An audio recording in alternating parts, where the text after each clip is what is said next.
Hello again, amazing internet person. Here we are again, this time for one last book club episode for There Is No Antimemetics Division. I'm glad that last time I stopped where I did, because there were only 2 chapters and the epilogue remaining to go through for the book. And it was good to save those for another time, because it certainly picks up some steam, carries itself through to quite the conclusion. So where we left off, Marie Quinn had come to an end, had been overwhelmed by the outsider, U-3125, having manifested into reality, attacked and destroyed the headquarters at Waylay. We found Adam having been stripped of all memory of Marie, and Marie of Adam, during the course of those chapters. Adam finding himself in a new life, the life of a touring and teaching violinist who was there at the cusp of the end of our known world as, again, U-3125 manifested into our realm and then began to, in a totalizing way, take it apart piece by piece. So here we pick up with Chapter 5, Wild Light. We go from the frantic and destructive events to a scene 12 years prior to the end of our world. 12 years prior to Adam Quinn's march across Great Britain in an attempt to find Ed Hicks. And instead, we start off 12 years earlier with Ed Hicks arriving to the containment unit STM 001006. This is an enormous containment unit that is constructed in part, and perhaps in whole, to contain the parts of a cryptomorph gigantes from the previous chapter, those who we otherwise know as those who walk slowly. Specifically, STM 001006 contains the skull of one of these cryptomorphs, it having its own antimemetic properties, being what is termed a Vegas room, a room in which what goes there stays there. It is an enormous skull in and of itself, the cryptomorphs being creatures that are 1 kilometer or more in height, so truly gigantic beings. But its skull, a 45 meter by 16 meter monstrosity, has been converted into a series of meeting rooms that, as the title Vegas Room implies, and as I just mentioned, are places where what happens there stays there.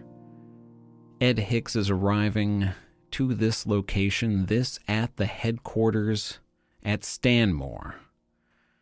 Ed Hicks begins to go through this facility, and he arrives to find that he is the last member of a working group who is conducting some business at this particular safe room, but that he is the last one to arrive. Normally, they would all arrive at generally the same time, go through the intake process together, but this time, oddly, he is the last one there, arriving to a series of meetings that had started off as being monthly, then proceeded to weekly, and then in the last week having been 3 days during the prior week.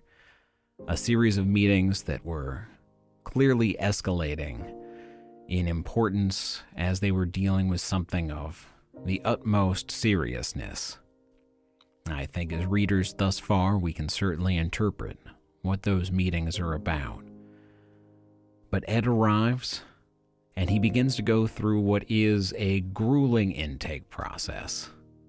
a lot of scanning, a lot of checking, a lot of asking if he's been through any psychic intrusions of any kind recently. An intake process that isn't just about questioning and searching him, but attaching a creature to his head, what is referred to as a germ or the germ, a type of creature that was recovered from the gut biome of this particular Cryptomorph gigantes. They are creatures that bond with the central nervous system of the wearer, the victim, perhaps, given how invasive the creature is in attaching to the head and brain, to the attendee. It's a difficult thing to really suss out what we should call someone who is going to wear the germ. But they are a multi-tentacled creature with one very large central eye that has 4 pupils. So it does have some sense of depth perception, though not the same kind of binocular vision that you or I possess. Adam goes through the process of both being scanned and searched, and then having the germ attached to him. And the germ is an interesting creature. It is something which, through its connection to the wearer's central nervous system, sees and experiences on behalf of the person that it's attached to. It intercedes in every way between itself and the person wearing it. This has the advantage of, even for something as secure as the Vegas room, something which already has multiple layers of anti-memetic protection, keeping all memory, all knowledge contained inside of that facility, prevents even the experience or formation of memory in the person who's wearing it. It is, in a sense, completely interlocked within that nervous system, and is the thing which is experiencing reality on behalf of the wearer. This gives the Antimemetics Division an even deeper and more particular kind of protection from carrying ideas out of a space, in that it's not that the memory has been thoroughly wiped from the individual, which still leaves some risk of some memory or shadow of memory being left behind and possibly pieced together by the individual later, but by being an object or an entity that completely intercedes on experience for that individual, once it's detached and is, in these cases, ritually incinerated after use, all of that memory is organismically entirely removed from the world. And so now, being properly prepared and integrated with his new perceptual headwear, Ed Hicks is admitted into the skull chamber, and after some brief pleasantries with our favorite character, Marie Quinn, who is, of course, still alive and present 12 years in the past, and is in the leadership hierarchy, and still responsible enough to be a part of whatever this series of escalating meetings are, exchanges some pleasantries with Ed Hicks, who has been a mentor to her over time, and we're introduced to a few other characters who are there having a cup of coffee before they get ready for getting down to business. Those characters being Malo, who we started off the book with as the chief of the Antimemetics Division, or one of the chiefs of the unknown organization who has responsibility over a significant portion of its operations in our world, and 2 other senior scientists or administrative officials, Lowe and Devlin. But as we have, as a reader probably assumed, they are there, of course, to discuss U-3125, the Outsider. They have reached the conclusion that this is a memeplex of truly world-ending proportions, an anomaly that exists in what is a classification that is for morale reasons being removed from the hierarchy of categories, because simply labeling a set of phenomena as guaranteed to be world-ending does seem like it would perhaps put a damper on operations. But regardless of how they wish to run their classification hierarchy, U-3125 is an entity, is a memeplex or complex of ideas that is wholly encompassing and able to corrupt all of human reality. It is something which has no real possibility of containment. It is something that exceeds anything they can really grasp as an idea or scope of entity that can be controlled. Ed is relearning this through, as we've seen with Marie Quinn's interactions with herself and asynchronous meetings in which memory is wiped in between sessions. Ed is relearning the gravity of the situation through a document that he and some of his colleagues themselves authored. And it seems, of course, again, that U-3125 will and can destroy all of human reality, that this is, at this point, a foregone conclusion. It has already begun to manifest within our reality, and there is, now that has started, nothing that can truly stop it. Or, if they want to contain and stop it, the options that they discuss that may be available for doing so include such drastic measures as destroying all human sapient life. After all, if nothing exists to perceive and understand the idea, it can never invade and win. That, of course, seems like a rather poor goal to pursue as an organization whose primary objective is to contain and defend humanity from these kinds of unknowns.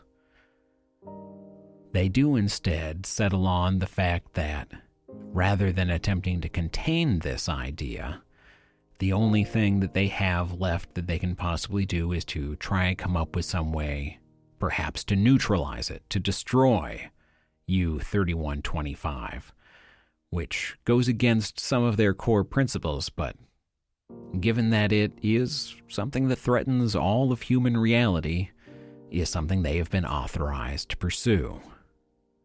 And the only way of going about this, the only real possibility to stop U-3125 is to create some sort of idea, some meme of even greater scope and power than U-3125, and to use that to destroy this threatening idea. It is something that obviously has many ramifications and possibilities. What kind of idea, what sort of idea can you create to destroy something which is already set upon destroying your reality? Leaving that aside, what we come to understand is that the only person who can really hope to achieve this goal, or the person who gives this mission its greatest possibility of success, is Ed Hicks himself. There have also been perhaps a couple of other staff members who may already be secreted away to help in this eventual goal. But it is and does hinge on Ed Hicks, on his mind being the one that is focused on accomplishing this goal in what would have to be an entirely isolated and ultimately forgotten bunker, a facility entirely memory-gapped from the rest of reality, something which the team would have to accept the ultimate sacrifice to enter and pursue that course of action. Ed isn't necessarily really jazzed about this idea. Ed is reluctant, refuses this mission, and it is only through the group gathered giving him another series of documents which he himself has authored, which detail out that he is really the best last hope available in order to save humanity, giving them a perhaps 15% chance of winning, that he does finally accept that it will have to be him that enters this bunker that is isolated away from all other human reality and experience in order to attempt this last, most desperate fight against the enemy. And as part of that, and as we've learned that there has been a recorded death of Ed Hicks in the past, the teams gathered have already put into action a plan to fake Ed's death.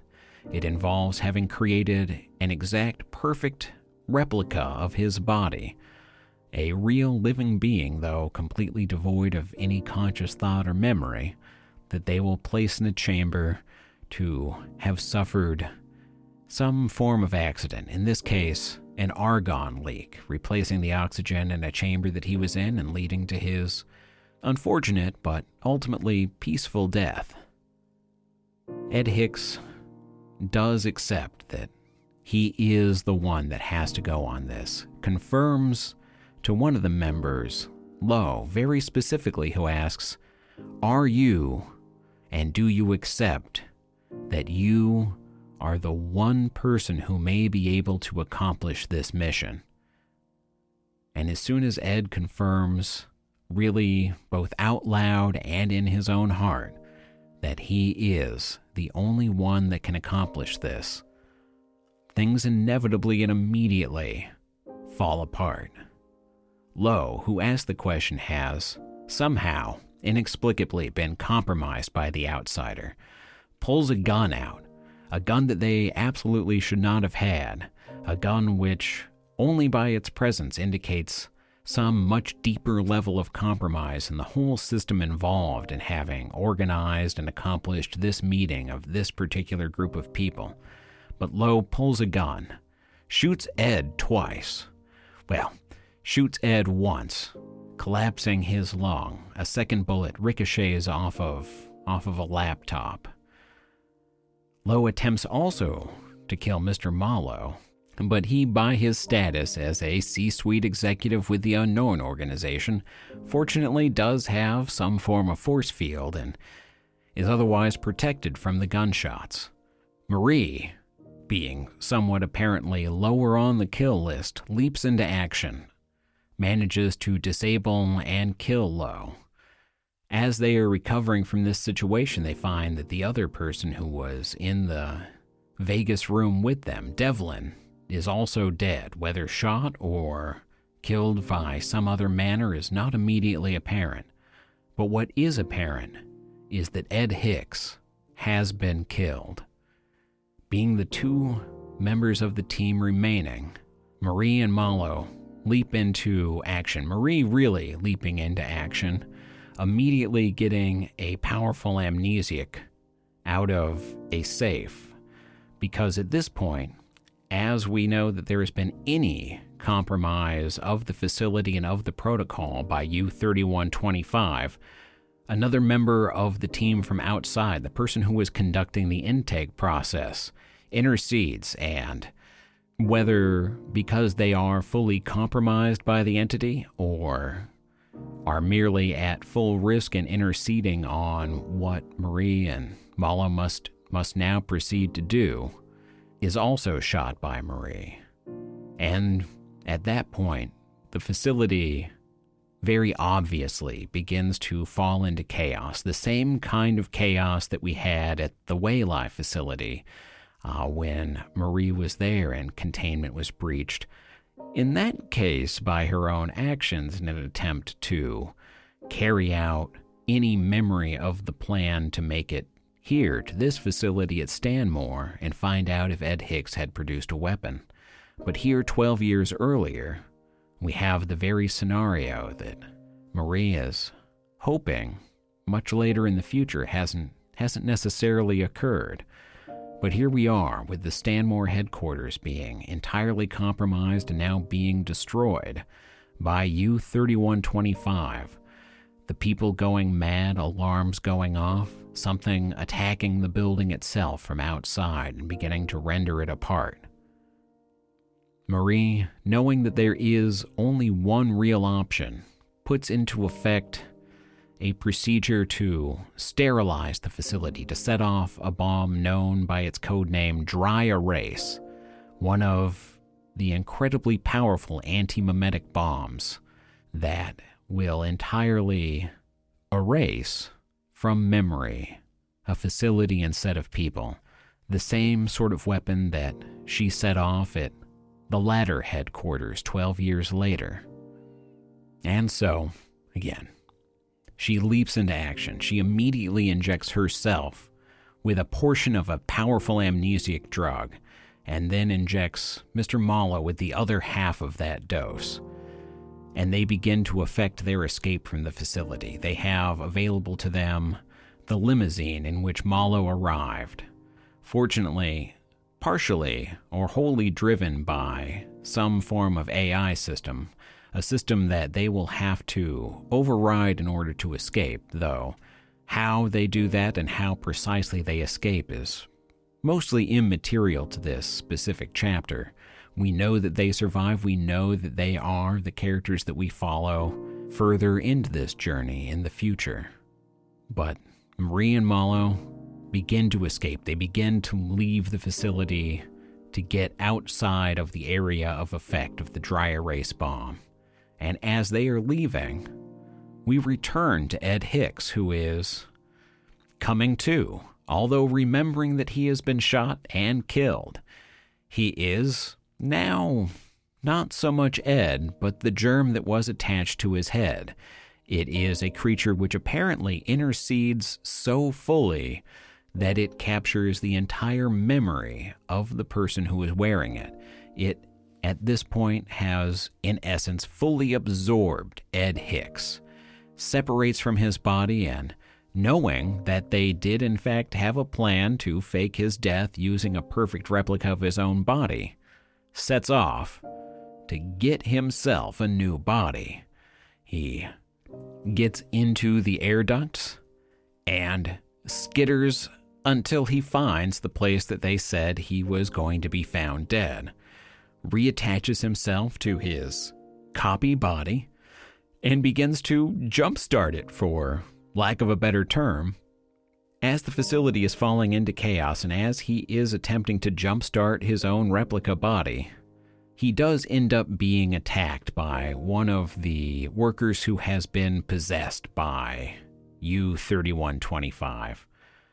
And through the help of the germ, by, for a moment, detaching from his new body and using its native powers or abilities to electrocute the replaced human who has come to stop him, or to stop anything. It's not necessarily there specifically to attempt to stop Ed Hicks. It is probably just encountering him there, perhaps being directed, perhaps not, by U-3125. The degree to which it has found out this plan, I think, is neither here nor there, but he manages to escape and begins to effect his flight down further into the facility, into the bunker that there exists, that was where he had planned to reluctantly go anyway, to begin the project to build the superweapon.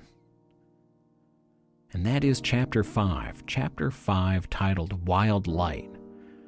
The name of the superweapon that he hopes to construct, that he has a 15% chance of successfully building. And with the conclusion of that chapter, we leave that interlude from 12 years ago, and we enter Chapter 6, Tombstone. We leave Ed Hicks, and this time now we are returning to Adam Quinn, who is trudging his way across Great Britain in his attempt to reach the Stanmore facility. While doing so, Adam has had the continuous urge to simply turn himself in, to return to the sarcophagi. This world no longer belongs to him, no longer belongs to humans. And he had, after all, some place there in the sarcophagi, a place in the new and emerging order of all things. This urge is in and of itself one of the manifestations of U-3125, an urge that most of the human population was unable to resist, resigning themselves, to some sense, willingly to whatever rests within the sarcophagi, a fate that we never really come to learn. Beyond just that urge, the trek has been hard on Adam. It is a trek that has occurred in utter isolation, one where he has been simply foraging through the remains and ruins of a society that formerly he had found himself entirely immersed in and protected by. And so, especially from his perspective, he is on a journey which he knows may ultimately be hopeless. But he does arrive at the Stanmore facility. This facility, in contrast to the Waylie facility, that secondary headquarters being fairly idyllic, being nested in a nice and rather lovely forested area, really quite a picturesque area, the Stanmore facility stands out as almost its opposite. A sprawling industrial facility, 4 kilometers of offices, administrative units, and containment areas. An area that, to Adam, feels much more like an industrial fuel refinery than anything else. But having recovered documents at the secondary headquarters and knowing that this is a mission that exists, that this is the one thing that may give hope back to humanity, finds a way into the facility, an enormous construction shaft. A shaft that has a stairway going down concentrically through the side of it, and he descends into the facility, making his way through the many different layers of security doors, all guided by the security identification that he recovered from Marie Quinn. To him, at the time he recovered the identification card, of course, just a body in a facility, not something that he could recognize was previously the love of his life. But guided by that identification card, given access to all of the different layers of security, he finally reaches the inner vault, the bunker, where he hopes that Ed Hicks has been desperately at work. Adam opens the initial airlock, gains access, and finally finds the first non-functional door in his journey through unknown organization facilities. He looks over at a screen which is spilling out some amount of incomprehensible text, warning signs, signals that he doesn't fully understand, but indicates that he should, essentially, that there is a thing which is activated that is waiting for manual input in order to proceed. He looks up, finds a 6-sided hexagonal device hanging from some wires, and it is in fact him looking up at it that provides that manual input, sets off an incredible burst of energy and light which knocks Adam out. And we return to Ed Hicks, now in the present that Adam has reached, and we have Ed Hicks carrying Adam into the vault, into this bunker, a place that Ed Hicks found when he arrived, totally empty, a place where he had hoped that some other staff might be secreted away, but who presumably were also compromised and killed by U-3125.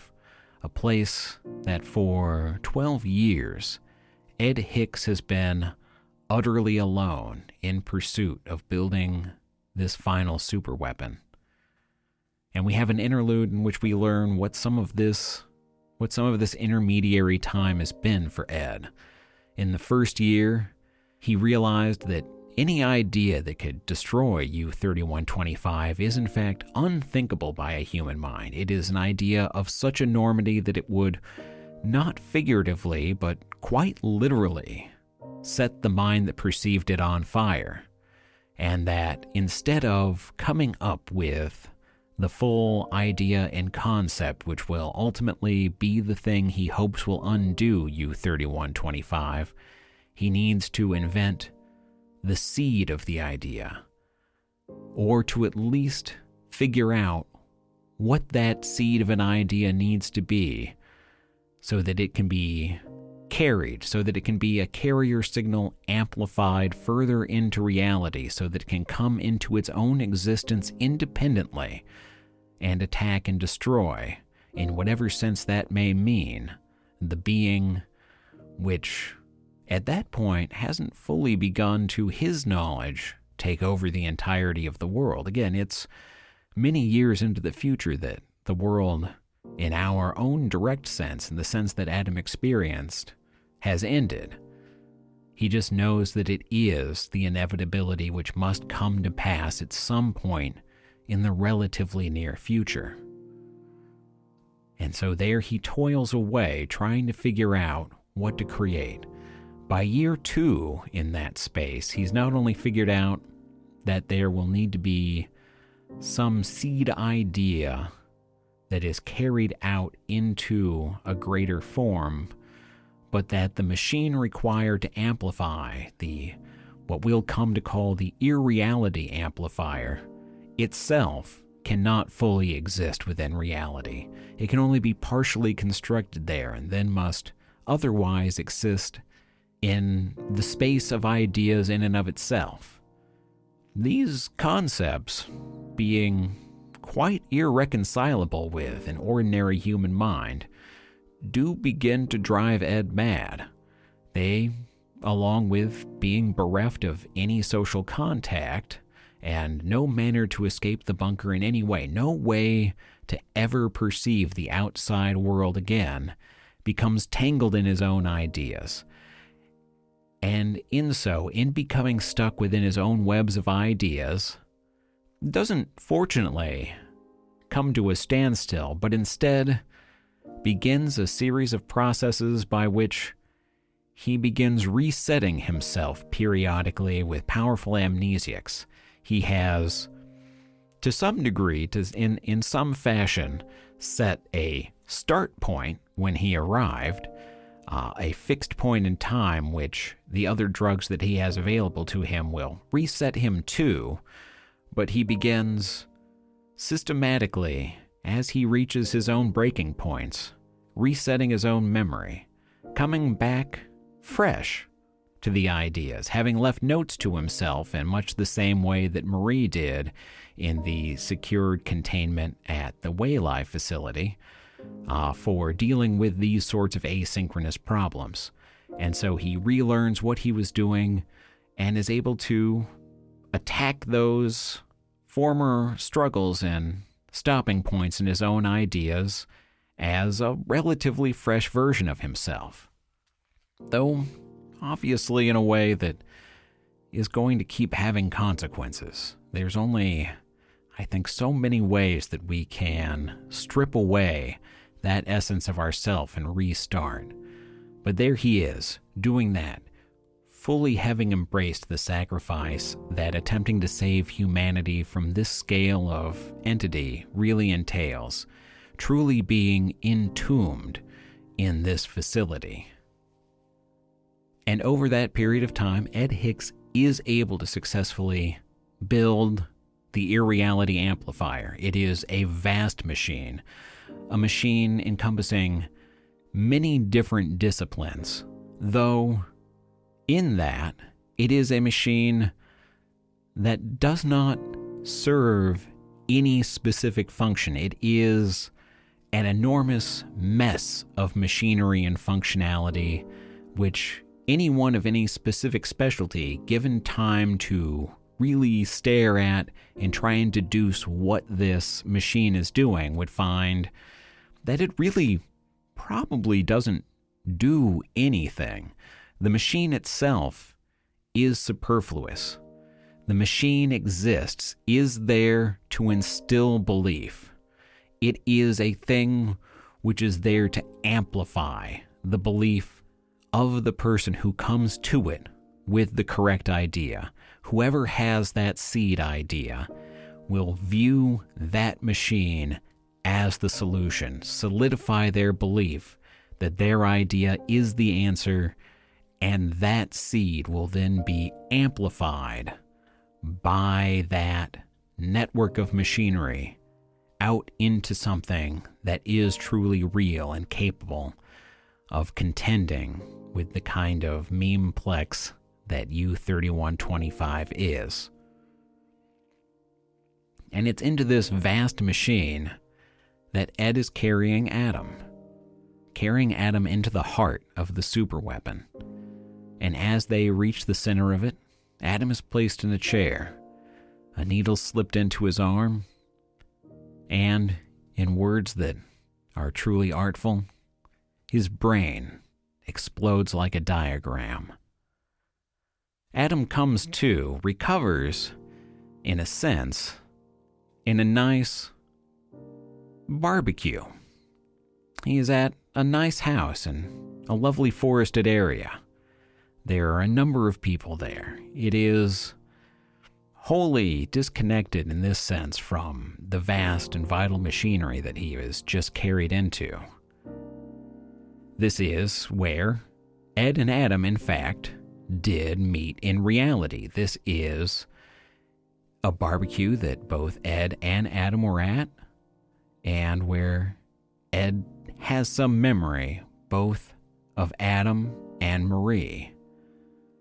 Ed reintroduces himself to Adam within this memory space and confesses that perhaps resetting himself, waking up each time as a new person who has, at each moment of reset, at each moment where he comes back to and encounters himself, someone who has, one step along the way each time it's happened, come to find an older and older man, someone who has taken on a greater and greater toll, who has to, each time he resets, reckon and reconcile a much greater difference.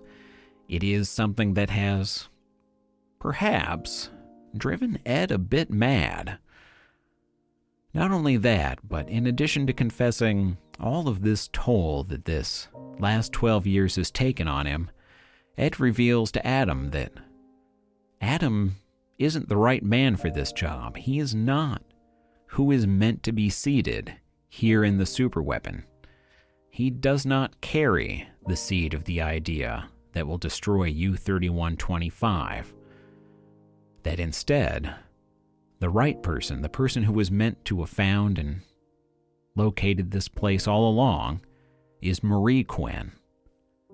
As Ed is explaining this, as this memory space that Adam is inhabiting from Ed, Adam notices a woman among the mix of people, someone who he knows that he needs to reach. He knows at some fundamental level that this is Marie that he sees, who he is compelled to reach, who he needs to reach, who he begins chasing like a ghost that he needs to reach to complete himself. And as he's doing that, as Ed improbably, because of course we are in a memory space and not a real space, continues to follow him along these steps as he is attempting to reach what Adam can only perceive really as the outline of woman, as the outline of Marie, as the shadow of Marie, someone whose name he can't even grasp in and of his own mind, something that he only senses at the tip of his tongue. As he attempts to reach Marie, he has, along with him, carried something that he recovered from the body of Marie from the headquarters at Wayli. A auto-injector pen with the bold Z on it. An auto-injector that we've encountered several times through the course of this story, always not entirely knowing what it is or what it's meant for, but which has, compelled by the narrative, arrived here at this point in time. And so, Ed injects Adam with this substance Z.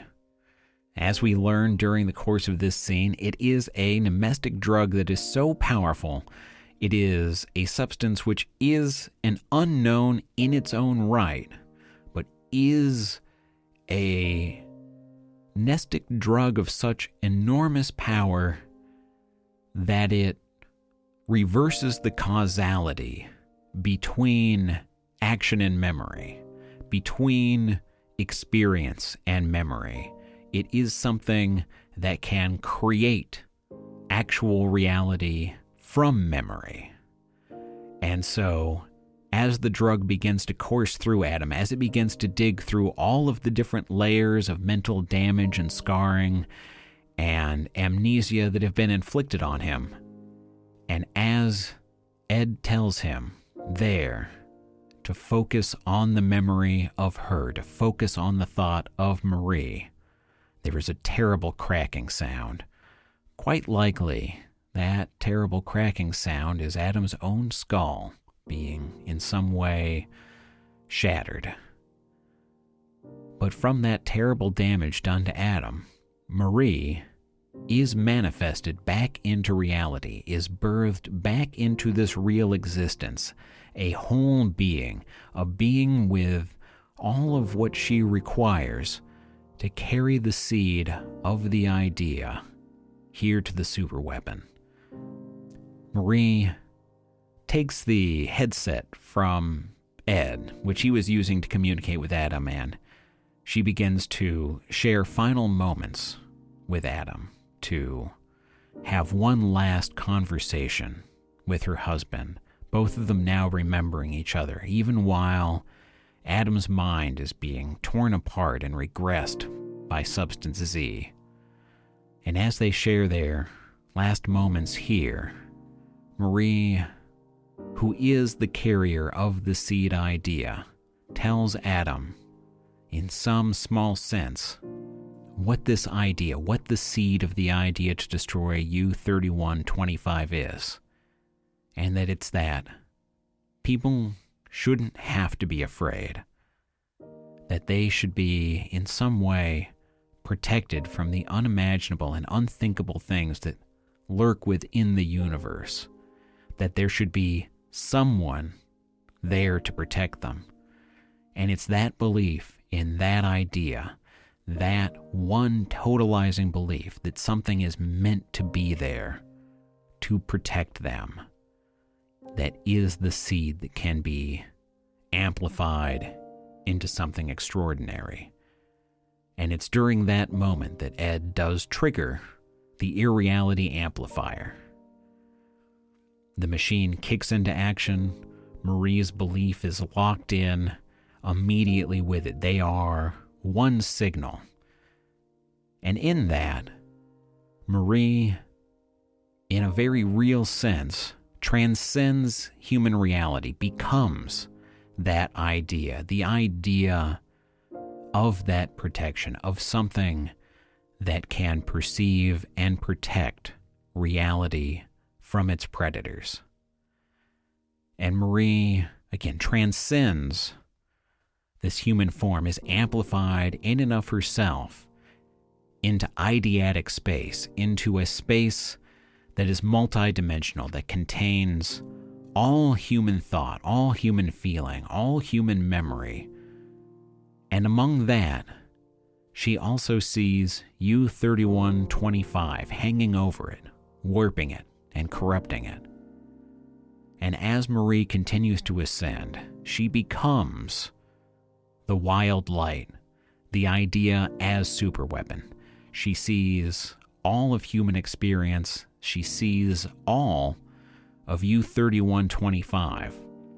And in seeing all of it, also sees all of the ways in which it is an idea that should not and cannot truly or fully exist. Her being begins to, at a fundamental and not even fully physical way, but at a mathematical and algebraic level, begins to destroy and blow away U-3125. And as this happens, as Marie also understands that her own being cannot stay in contact with this human eidetic space, also continues to, I suppose in some sense, continue to ascend, to transcend this existence in reality, fading away in and of itself from human reality, leaving only traces at its outer edges. And that is the conclusion of Chapter 6.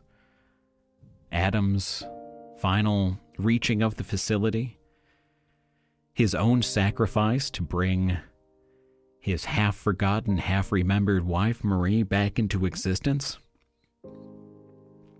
her own transcendence of being into thought, and that transformation being the thing that ultimately saves not just the earth, but all human ideas. And we reach an epilogue. In the epilogue, we return to Mr. Mallow, trying to put in order, in some sense, the conclusion of this amazing journey. He is reviewing the details of what it means for humanity to have reawoken nearly a year later, a year after the initial cataclysm of the manifestation of U-3125, a year of entirely missing time for basically all people, for all of what remains of humanity. And there's not only missing time, but many numerous missing places, perceived only really by those with nestic drugs and other aids to perceive what has been stripped away by U-3125, all of the places, the different sarcophagi, and whatever else may have intruded or been stripped out of reality by that entity. Of the many different people all over the world who are missing, but who can't necessarily be perceived. And what does it mean to reconcile this?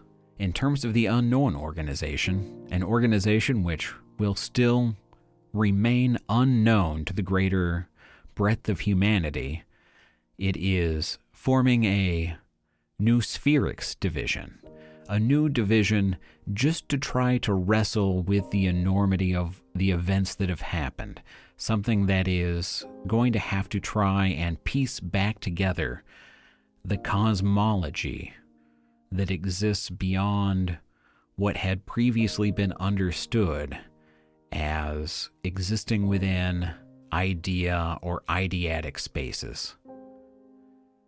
And in that, in having to wrestle with what must have happened, what terrible and unknowable things have to have happened for this much to be missing, he questions if they have really won. If coming back to this many missing spaces, missing people, and missing time, what does winning even really mean? What did happen? How much of what happened is forgotten, and how much of it simply rests in denial? Do they, who have been forced into that denial, actually deserve to continue? And that is the question that this really hangs and hinges upon.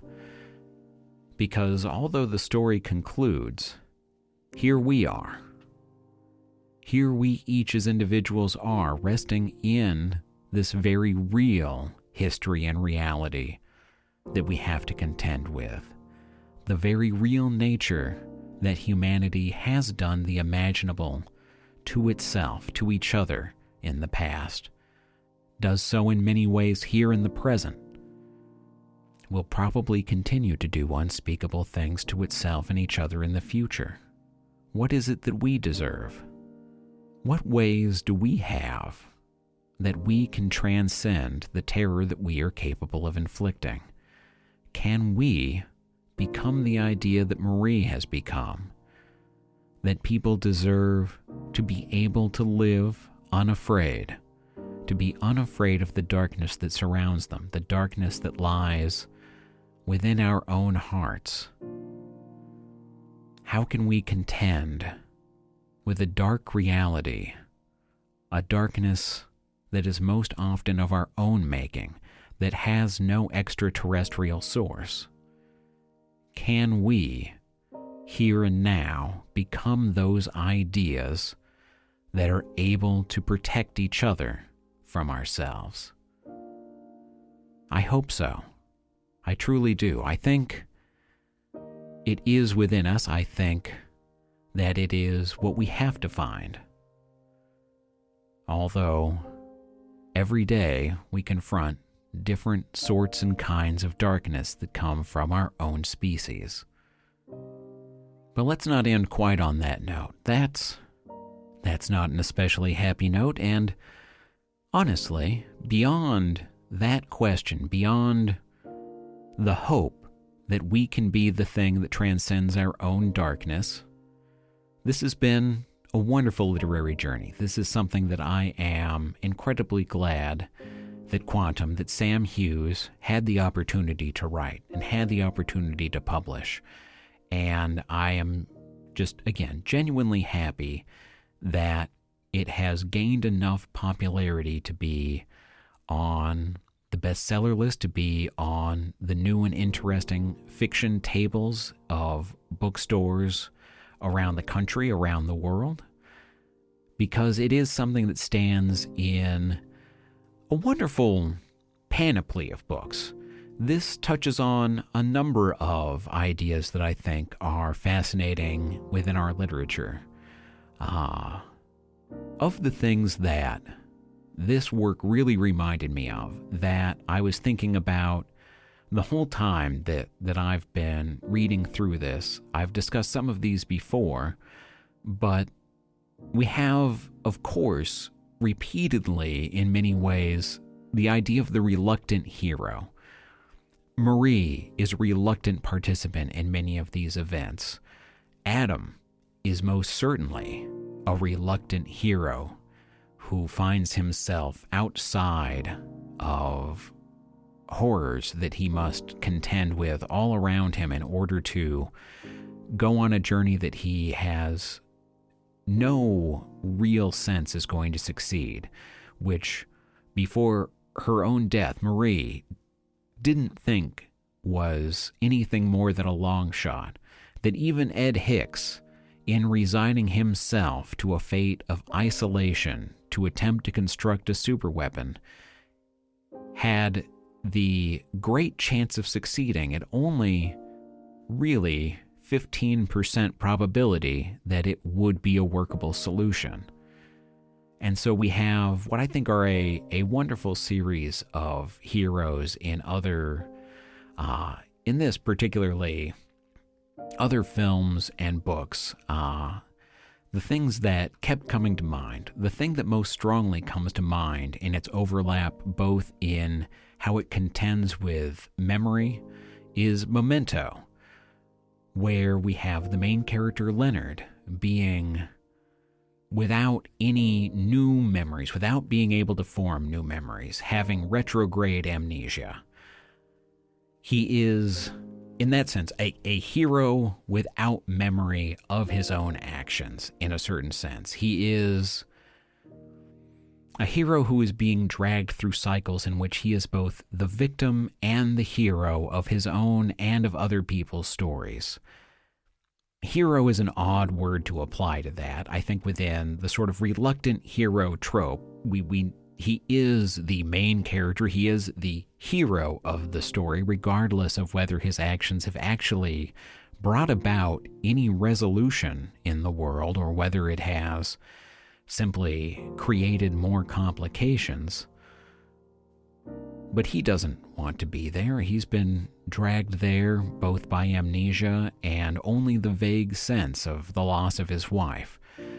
Something that he knows has happened, but that, again, he has only the barest concrete memory of that keeps dragging him forward on his quest across his own tattooed body to find John G., the man who killed his wife, so that he can seek revenge, while this is being used by every other person around him. He is, in a very real sense, a victimized hero. And that is an interesting narrative. It's one that I need to come back to in my own reading of the story, Memento Mori, and viewing that movie again, because truly an excellent job by both the original author and by the director Christopher Nolan to bring that into such sharp focus.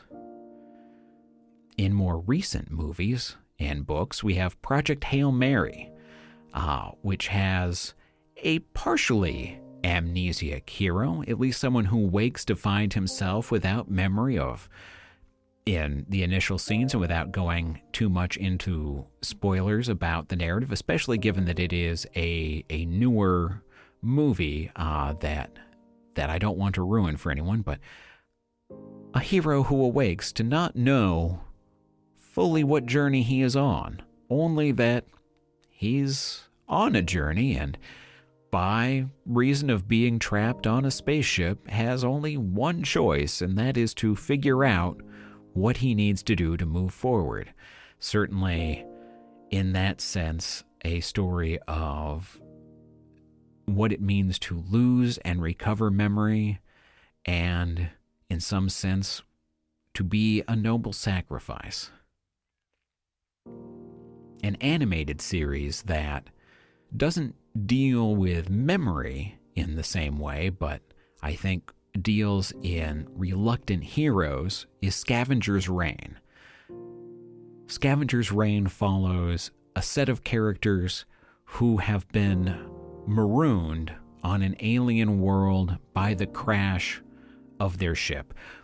The ship hasn't crashed at the beginning of the narrative. They have been on a ship that was disabled. In that sense, RimWorld as a video game and Scavengers Reign really pull very directly from each other, in the sense that you are marooned on a planet and you must get back to the ship. You are not part of the main spacecraft crash, or in this case, in Scavengers Reign, cataclysmic landing. They do get it to land, and then it is the many different characters that they follow, their attempt to get back to that.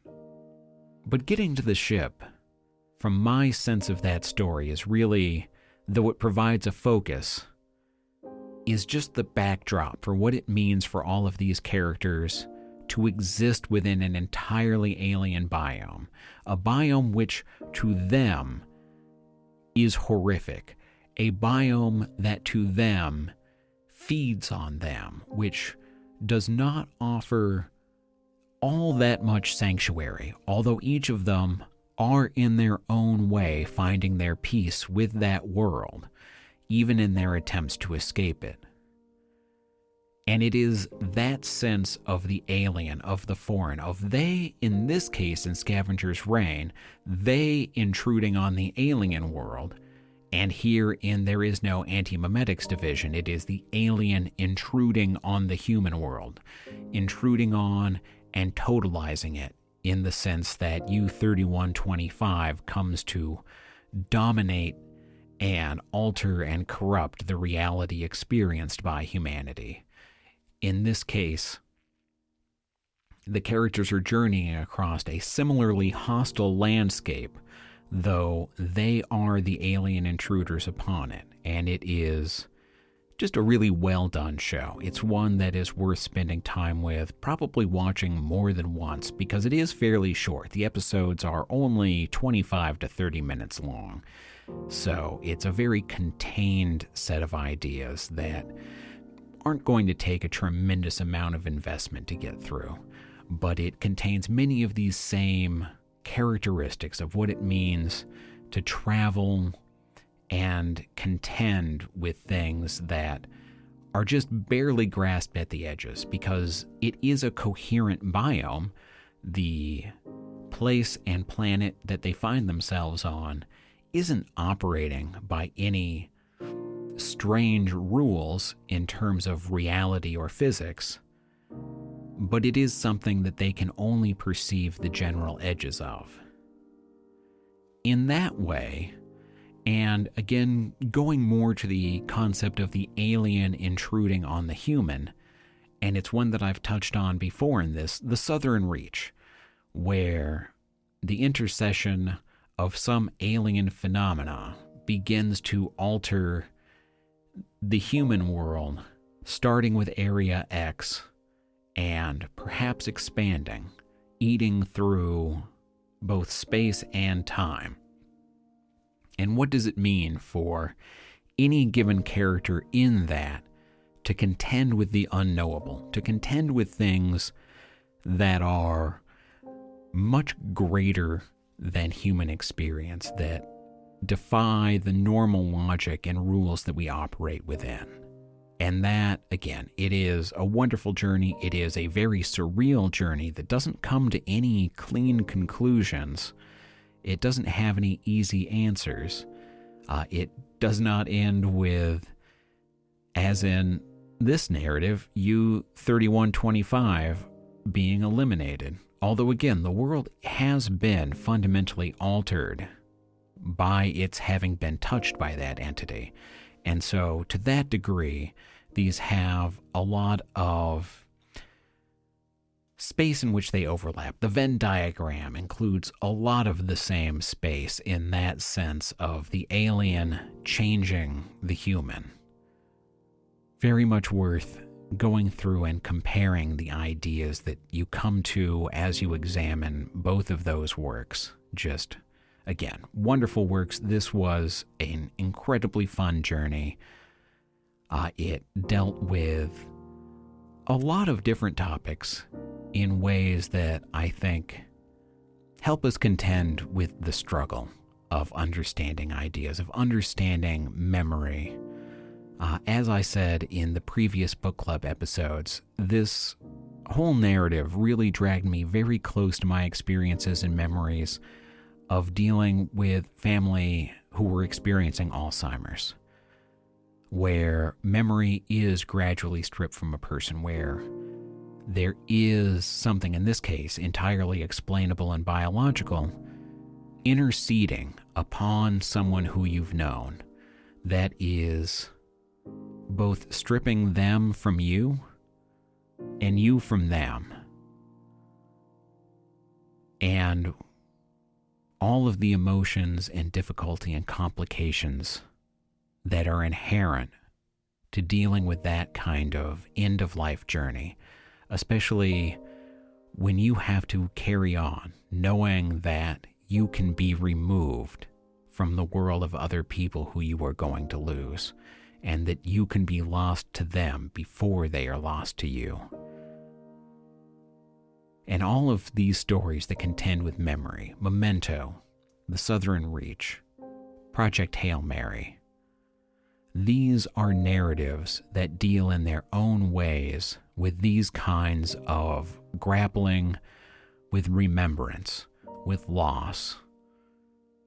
And I think those make them incredibly worthy, incredibly human narratives that help us connect with ourselves, that help us look at our lives and hang on as dearly as we can, for as long as we can, to what makes us who we are, to the memories that constitute our beings, to what we mean to the people around us.